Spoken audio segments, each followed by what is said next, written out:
知ってる逸話を元にした絵がたくさんあって結構面白いな。さすが100年続いてる美術館だ。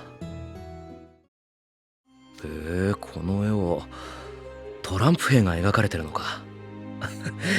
なんだか親近感が湧くな。ああ、お前たちハーツラベル寮生もよく同じことをしてるんだったが、バラの色を塗り替えることに何の意味が。花をめでる情緒のない俺には理解できそうもない。レオナ、そう言ってくれるなよ。何かが起きるわけじゃないが、それがうちの寮の法律なんだ。それにトランプ兵たちはただ景観を整えるためにバラの色を変えてたわけじゃないと思うぞ。彼らが慕う女王は赤いバラが好きだったって話だ。きっと喜ばせられたんじゃないか。それにしてもバラの色替えか。これがきっかけで入学したての頃に一悶着あったっけ。へえ、平和主義そうなトレイ・クローバーが一体どんな事件を起こしたんだ。大したことじゃないさ。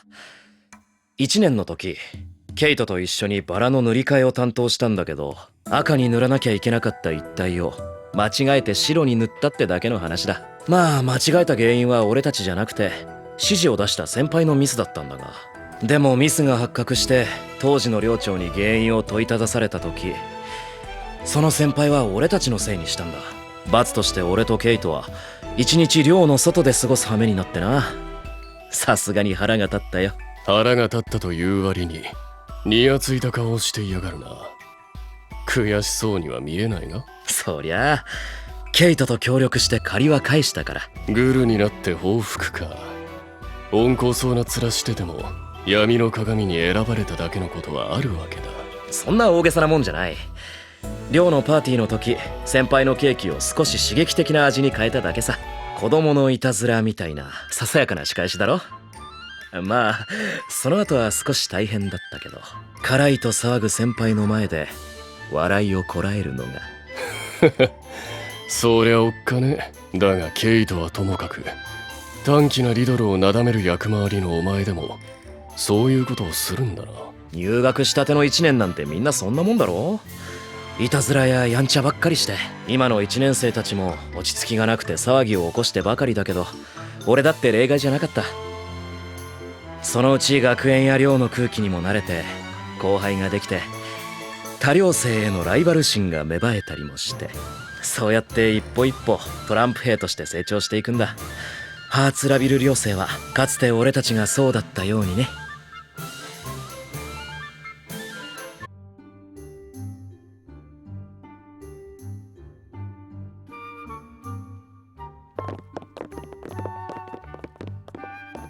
この絵はとある国の姫が生まれた祝いに妖精が魔法を送った様子を描いた作品か。姫の姿が描かれてないが、きっと彼女たちが覗き込んでいるベッドに寝ているんだろう。でもこれは贈り物をしているところなのか。関係なく話し込んでるように見えるんだが。案外お前の言う通りかもしれないぜ。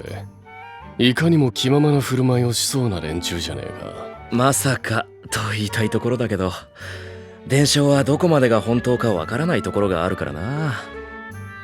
誕生祝いと妖精といえば、レオナは妖精は赤ん坊の笑い声から生まれるって伝承を聞いたことがあるか。いかにも子供向けのおとぎ話だな。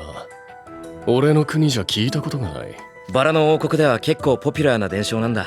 俺の故郷では赤ん坊が生まれるとお祝いにケーキを焼いて知り合いに配る。その時作るカップケーキは伝承にちなんでフェアリーケーキって呼ばれてるんだ。フェアリーケーキね。聞くだけで口の中が甘ったるくなりそうな名前だ。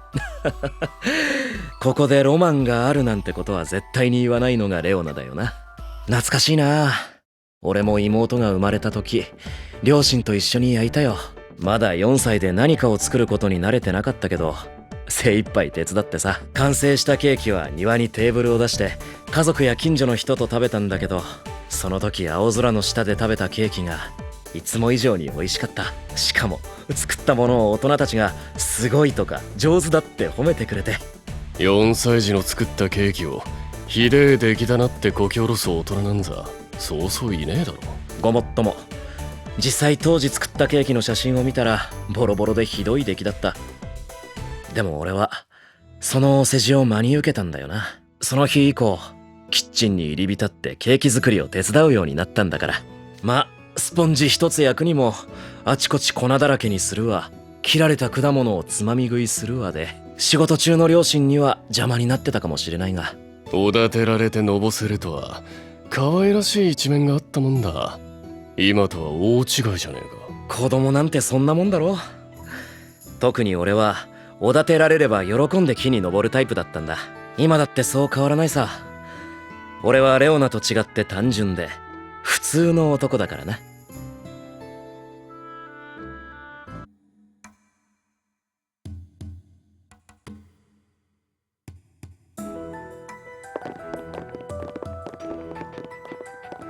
これは砂漠の魔術師が魔法のランプを手に入れた時の絵らしい。これが伝説の魔法のランプか。意外と小さくて一人用のティーポットって感じだ。お前、表面だけなぞったような感想だな。この有名な逸話を元にした絵に対してそれだけか。困難の末に手に入れたランプ、熟慮の精神を重んじた彼もこの瞬間は優越に浸っているのかも。とかランプのサイズ以外にももっと見るべき点があるだろうが。絵を見てもそういう逸話の背景を絡めた見方がどうもできないんだよな。レオナの話を鑑みるに歴史に名を残した偉人にも人間らしい一面があったってことだ。偉人だってただの人だろう。とはいえ最終的には人間じゃなく魔人になったみてえだが。そういえば彼は人間の限界や弱さを克服するために魔人になったんだっけ。大胆な発想をするよな。克服か。俺も砂漠の魔術師みたいにうまくできたらよかったんだが。なんだ急に遠い目しやがって。いや最近苦手な食べ物を克服するのに空回りしたことを思い出してさ。苦手なもんは食わなきゃいいだけだろ。わざわざ克服する必要があるか。あるよ。ほら食堂で提供されるサンドイッチや肉って最初からかけられてるだろ、からし入りのソースが。それをいちいち抜いてほしいと頼むのは俺もシェフも面倒じゃないか。味をごまかす手段はいろいろあるけど、せっかく作ってもらった料理の味を好きに変えるのはシェフに悪い。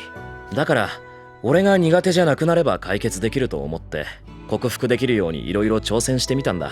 寮で自分の夜食なんかを作るたびメニューを問わずからしを入れてみたり、なんだかんだ1週間くらい1日1回は必ずからしの入ったものを食べてたよ。しまいにはケーキにまで入れようとした。そりゃ世にも奇妙な味のケーキの誕生だな。でうまかったのか。食べてないからわからない。寮生に止められて結局入れなかったから。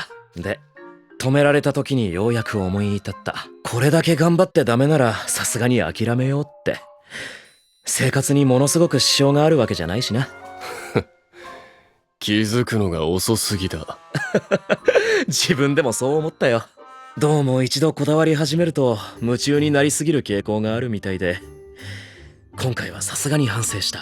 けどおかげでからしが香り付け程度の味になった料理は食べられるようになったんだ。そりゃよかったな。からしを食べ続けたのが無意味な努力で終わらなくて。